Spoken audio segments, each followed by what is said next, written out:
A probe into a failed citizenship by investment project in Grenada. Our top story in Caribbean Newsline for Thursday, March 14. From the CMC News Center in Bridgetown, I'm Ricardo Roberts. Good evening. Thanks for joining us. The Grenada government says it has launched an investigation into a company that benefited from the island's Citizenship by Investment Program, CBI, and was to construct and establish a shrimp farm in the rural parish of St. Mark since 2017. Back in February 2017, a CBI registered company called Grenada Sustainable Aquaculture, the GSA, launched a zero-water exchange sustainable organic shrimp farm project. Now, the project was expected to have specialized in the production of shrimp in a socially and environmentally friendly way. GSA said at the time that the project would be a model for the Caribbean and the rest of the world. While Prime Minister Mitchell has disclosed the investigation into the company, a notice on the Grenada CBI website since October 2018 informed that it had suspended applications for the Grenada Sustainable Aquaculture project. We are not satisfied. We have now investigating, and we are seeking support from our friends regionally, internationally, to deal with the proprietors of that particular project, because we know through the program they've collected significant sums of money and have not done in investment. And because of that, we have made some changes to the conditions of people receiving monies from CBI program, making sure it goes into escrow account, and they have to account for it on a regular basis, with the government having oversight. Some of them don't like it, but we have to protect the name of the country. Now, Grenada earned more than 80 million EC dollars through the CBI program in 2018 and recently made legislative changes to the CBI law. Prime Minister Mitchell said the aim is to attract more people. Let's face it, you are in a competitive world, and other countries have made changes making sure more people qualify for the citizenship under particular family initiative. So we had to make changes to ensure. But I tell you something, one thing we will never do, we will not compromise on security.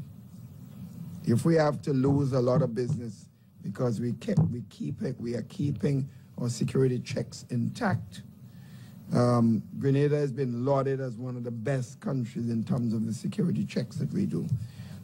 All governments have indicated this, and so far we have not had any major problem whatsoever, and we intend to keep it that way. The Bahamas Department of Correction has come under scrutiny after the latest human rights report revealed several shortcomings in the treatment of prisoners. Now, according to the document published by the U.S. State Department, concerns range from overcrowding to inadequate access to medical care. We get the details in this report from ZNS Network News. According to the report, the prison failed to meet international standards in some areas and was plagued with overcrowding, poor nutrition, and inadequate sanitation and ventilation concerns. The report goes on to say that overcrowding, poor sanitation, and inadequate access to medical care and drinking water remained problems in the men's maximum security block. The report notes that in September, the Ministry of National Security reported the prison held 1,778 inmates in spaces designed to accommodate 1,000, and that pretrial detainee juveniles were held with adults at the Fox Hill Remand Center. The government stated inmates consistently received 3 meals a day, but some inmates and non-governmental organizations reported inmates received only 2 meals each day, with a meal sometimes consisting of only tea and bread. Fresh fruit and vegetables, the report goes on to say, were rare to non-existent, and prisoners also reported infrequent access to drinking water and inability to save portable water due to the lack of storage containers for prisoners. The report also outlined the use of buckets to remove human waste. The St. Lucia government says it's listening to the concerns of public officers as several trade unions increase pressure on the authorities over the slow pace of salary negotiations for the 2016 to 2019 period. The delay has led to disruption in the public service, with teachers and students staying away from the classroom on Monday and Tuesday. On Wednesday, firefighters said they would join the industrial action if government did not address outstanding issues affecting them as well. Now, Senior Communication Officer in the Office of the Prime Minister, Nicole MacDonald, said the Alan Chasney-led administration is giving public officers its ear, focusing particularly on the education sector. She said last year the government allocated more than 10 million EC dollars for the rehabilitation of schools across the island. MacDonald added that in the next budget cycle there will be more investment in creating better working conditions in schools. Grenada's Prime Minister Dr. Keith Mitchell says his government will amend the legislation that establishes the National Insurance Scheme to ensure that it does not go bankrupt, but that will only happen after wide public consultation. The NIS board is expected to begin a series of consultations on the parametric changes that will enhance the sustainability of the scheme in keeping with recommendations from the 11th Actuarial Review. The 2009 Actuarial Review forecast that expenditure would exceed contributions by 2017 and total income by 2029. It also said that operational deficit would continue to increase after 2029 and the reserves would be completely depleted by 2042. But before the NIS can legally implement any change to its operational systems, government must make the necessary changes by amending the relevant sections in the legislation. Jamaica has joined the list of countries banning the use of the same model aircraft involved in Sunday's Ethiopian Airlines crash. The Jamaica Civil Aviation Authority, the JCAA, has placed a temporary restriction on the Boeing 727-8 and 737-9 MAX aircraft from entering its airspace. It said in a statement late Wednesday that the ban will remain in force until further notice. However, Director General of the JCAA, Nari Williams-Singh, noted that only a small percentage of flights in Jamaica's airspace use 737 MAX aircraft. Meanwhile, Boeing has grounded its entire global fleet of that model, that's the 371 planes, after investigators uncovered new evidence at the scene of the Ethiopian Airlines crash in which all 157 passengers and crew perished. Meantime, Trinidad and Tobago's national airline, Caribbean Airlines, says it will not acquire the Boeing 737 MAX 8 aircraft if it is found that it does not meet required safety standards. CAL had planned to add that model to its fleet later this year, but in a statement on Thursday it said it will not and cannot introduce any aircraft that does not meet the most stringent international and domestic regulations. The airline said its international aviation consultants, attorneys and management are closely monitoring the situation and will take all required steps to continue to safeguard the airline, its customers and staff. Still to come in Caribbean Newsline, the U.S. Embassy waives visa interviews for Trinidad and Tobago nationals. The details of that story and more after the break. Don't jump up to this non-stop turn and twist. What up, it's your boy French Montana. It's me, Smokey Robinson. It's your boy David Doe. Hi, I'm Element. This is Buju Banton and I'll be performing live with the Shine Low Band in St. Kitts Music Festival. Don't miss the 23rd Annual St. Kitts Music Festival, June 26th to June 30th, 2019. Featuring Buju Banton, Smokey Robinson, Popcorn, and Element. Also, Davido, French Montana, Fimba, Edwin Yearwood and Crossfire, Coco T, Skinny Fabulous, Shal Marshall, Charlie Black, Farmer Nappy, Nadia Batson, Infamous, New Vibes Band, and many, many more. It will be epic. It will be mind-blowing. It will be jaw-dropping. It will be awesome. The St. Kitts Music Festival, an experience like no other. For more information and to buy tickets, log on to www.stkittsmusicfestival.com. Hey, hey, who cares what they're thinking? Hey, hey, spiff.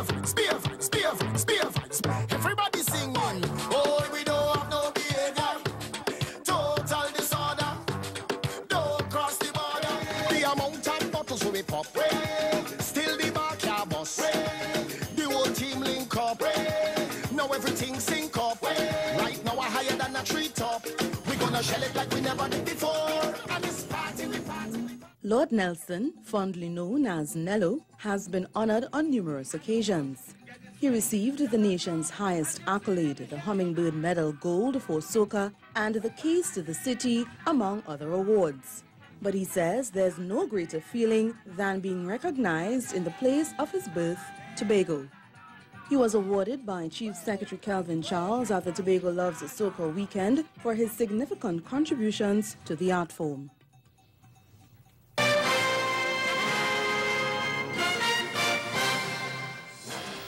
Trinidad and Tobago nationals seeking to renew their U.S. visas will no longer have to go through an interview process once they do so within a year of the visa expiring. However, first-time applicants or people whose visas expired more than a year ago will still be required to schedule an interview. U.S. Ambassador Joe Mondello made the announcement on Thursday. The new process takes effect immediately. Ambassador Mondello said it will be particularly useful for people from Tobago who would usually have to travel to Trinidad for visa renewal interviews. The embassy said the only visa application will automatically advise applicants if they qualify for the interview waiver, but applicants may opt out if their travel needs are urgent. CARICOM Secretary General Ambassador Erwin LaRocque says climate change remains an existential threat to the development of the Caribbean. Addressing an international conference on building resilience to natural disasters, he said that between 2000 and 2017, CARICOM member states suffered at least 7 major disasters in which damage ranged from 33 to 226% of the affected country's GDP. And he said that with the prediction of more intense and frequent storms, seeking to build resilience is urgent. Ambassador LaRocque stressed the importance of having access to concessional development financing well in advance of a disaster, and he bemoaned the fact that CARICOM member states cannot access that type of financing because they are labeled middle-income countries. Jamaica's Energy Ministry has published the draft terms of reference for a forensic audit into millions of dollars worth of losses at state-owned oil company Petrojam. The company has been unable to account for over 600,000 barrels of oil valued at over $5 billion. There was public outcry earlier this year when Petrojam said it wanted to set out the rules governing the audit. It is not yet clear which firm has been selected to conduct the investigation. More in this TVJ News report. Among the objectives listed, to quantify the oil losses for the period April 1, 2012 to March 31, 2018, and to establish reasons for the losses and to recommend mechanisms to address identified losses. Among the products to be investigated, liquefied petroleum gas, gasoline, automotive diesel oil, asphalt, jet fuel, and kerosene. As for the scope of work, it calls for a review of previous audits, an assessment of all stages of the company's operations from purchase of products to final sale, and the review of the inventory management system to include inventory received and delivered. The scope of work will also assess the accuracy and adequacy of existing measurement systems and analyze ways Petrojam supplies products to customers. Prior to the paid advertisement, a review of the terms of reference was expected to be conducted by the Finance Ministry and other relevant stakeholders. Republic Financial Holdings Limited completes its takeover of Cayman National Corporation. The Bahamas welcomes news of its exclusion from the latest EU blacklist, and the ECCB prepares to roll out its new Polymer Bank notes. We get the details in this week's Newsline Business. Newsline Business is brought to you by Solar Dynamics. Republic Financial Holdings Limited on Wednesday announced the acquisition of the majority interest in the Cayman National Corporation Limited at a cost of $198.4 million. A statement from Republic Financial Holdings said the transaction comprised the purchase of 74.99% of the issued shares in CNC at an offering price of $6.25 per share by Republic's Barbadian subsidiary, Republic Bank Trinidad and Tobago Barbados Limited. This acquisition is part of Republic's ongoing expansion. The group operates in several territories and is continuing efforts to acquire Scotiabank's operations in the Eastern Caribbean, St. Martin, and Guyana. The Bahamas has welcomed news that it has not been included in the latest European Union list of non-cooperative jurisdictions for tax purposes. But Finance Minister Peter Turnquest says there is still more work to be done to ensure full compliance. We have no illusions that this is an industry that is very dynamic, that continues to move as regulations and standards move. We know that there are upcoming initiatives from the EU and the OECD with respect to taxation of digital transactions, for instance, harmonization of value-added tax rates and rules. There's also initiatives on respect to the potential for some kind of minimum taxation internationally. So all of these are issues that are going to be confronting us in the year coming up. The Eastern Caribbean Central Bank is preparing to roll out its new polymer banknotes this year. Acting Director of the Currency Management Department, Rosbert Humphreys, says it will be done in a staggered approach beginning in May. We will roll out the 50s in May or June this year, the 100s, the 20s, the 10s in about August, September this year, followed up with the 5s in August, September 2020. In May or June, we anticipate that the 50s, the cotton, the paper 50s, the stock would be depleted. So we would just continue the process of issuing, this time, using polymer. Mary-Claire Williams, Newsline Business. Newsline Business was brought to you by Solar Dynamics. When we were building in 1984, we decided to get the solar water heater. We use it up to this morning. From my home, we get rain 2 days and we still get hot water. I've had it for 30 years and I have no problems with it up to this day. All I can say is that anyone who wishes to have a system, try Solar Dynamics. Solar Dynamics water heater systems are now right through the Caribbean. And ahead in Newsline Sport, the once embattled Cayman Islands Football Association set to receive funding from FIFA once again. Stay with us. Sport is next. Play with you, that's what these rappers do. Peekaboo, peekaboo, peekaboo, peekaboo, peekaboo, peekaboo, peekaboo. Lay on, swole, water, oak, rose, gold, con. I heard you got a new girlfriend, and it's hurting me. Yeah. Red lipstick, but still so raw. Yeah, Marilyn Monroe. Yeah, my skin do no wrong. Jump up to this non-stop turn and twist. What up? It's your boy French Montana. It's me, Smokey Robinson. It's your boy Davido. Hi, I'm Elme. This is Buju and I'll be performing live with the Shiloh Band in St. Kitts Music Festival. Don't miss the 23rd Annual St. Kitts Music Festival, June 26th to June 30th, 2019, featuring Buju Banton, Smokey Robinson, Popcorn, and Elme. Also, Davido, French Montana, Fimba, Edwin Yearwood and Crossfire, Coco T, Skinny Fabulous, Shal Marshall, Charlie Black, Farmer Nappy, Nadia Batson, Infamous, New Vibes Band, and many, many more. It will be epic. It will be mind-blowing. It will be jaw-dropping. It will be awesome. The St. Kitts Music Festival, an experience like no other. For more information and to buy tickets, log on to www.stkittsmusicfestival.com.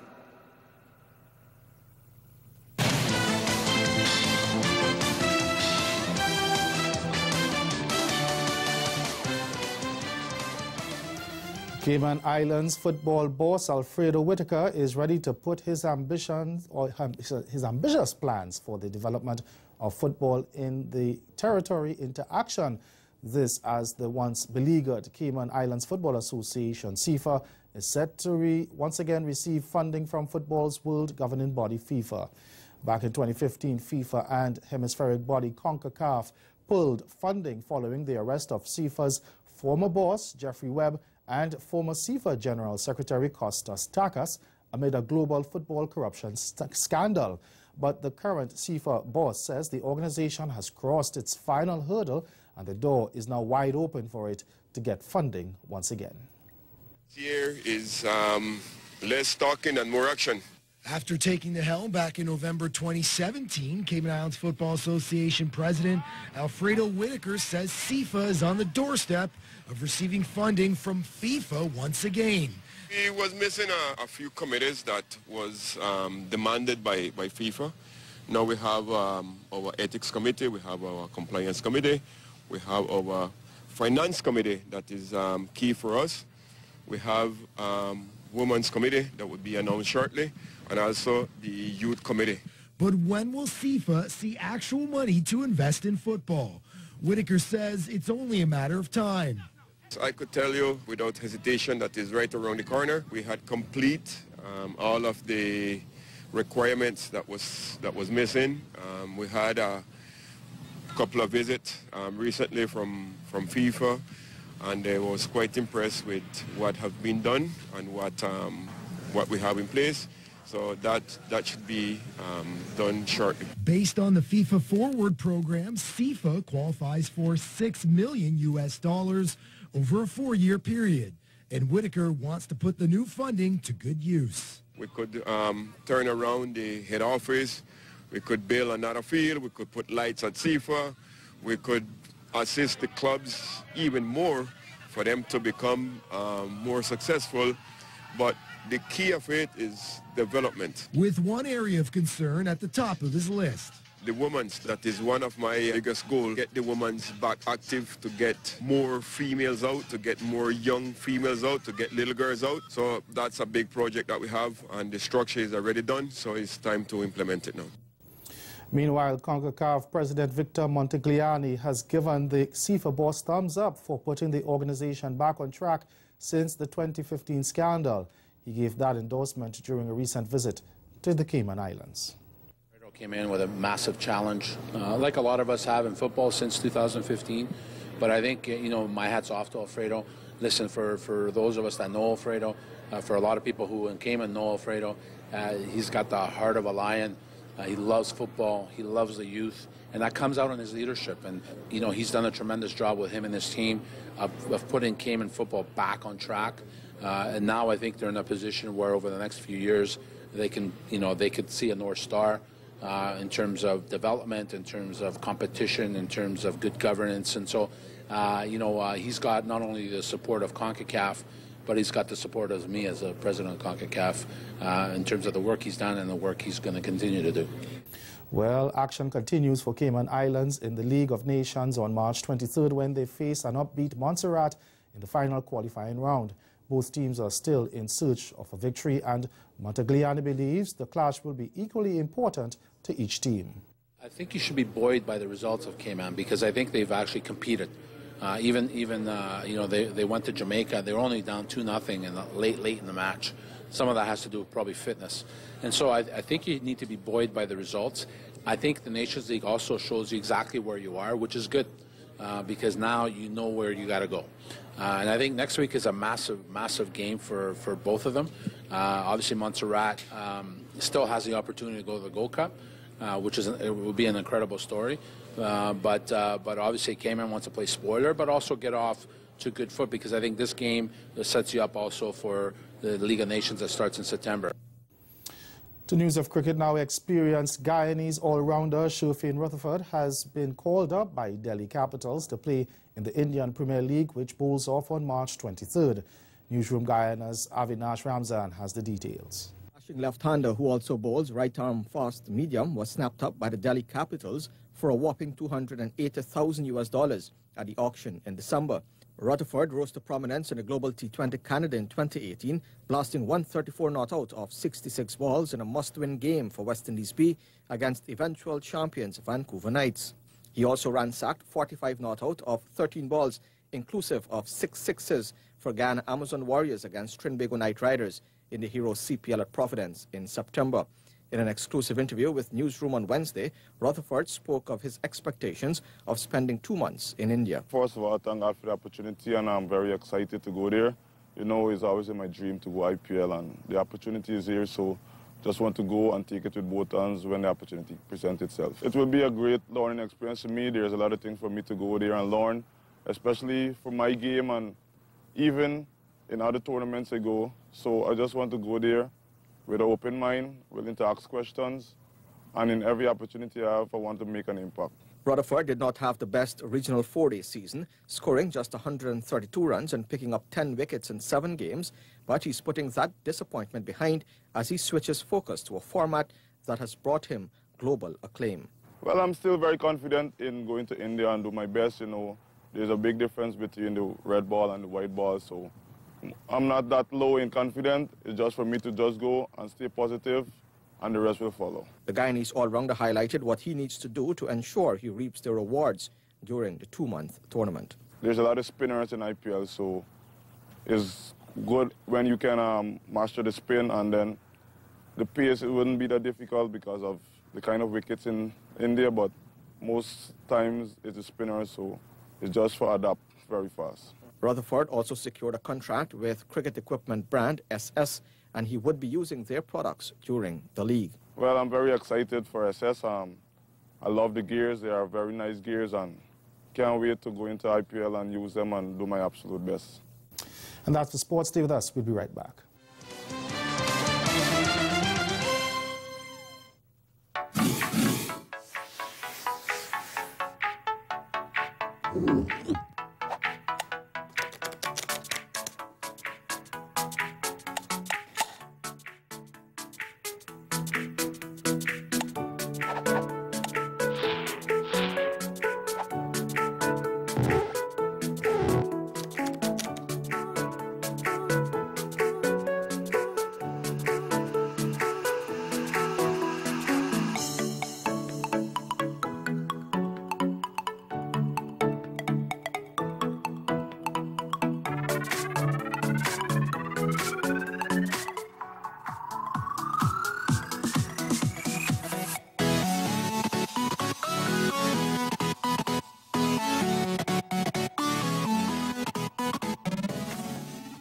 It is especially shocking that all these immigrant societies, some which sent migrants abroad because they could not stay. I mean, Ireland had a huge famine.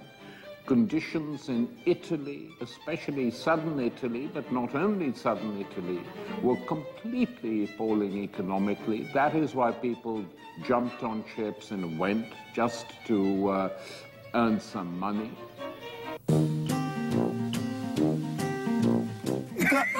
Wait, no way. Are you the driver? No way. No, sir. When I'm with you, it's all about the saddest day of my life. It's when she left me with a broken heart. Hey, boy. Woman, you may not be wealthy and drive a fast car. Second crowd of people, second. What's second, you Second crowd of people.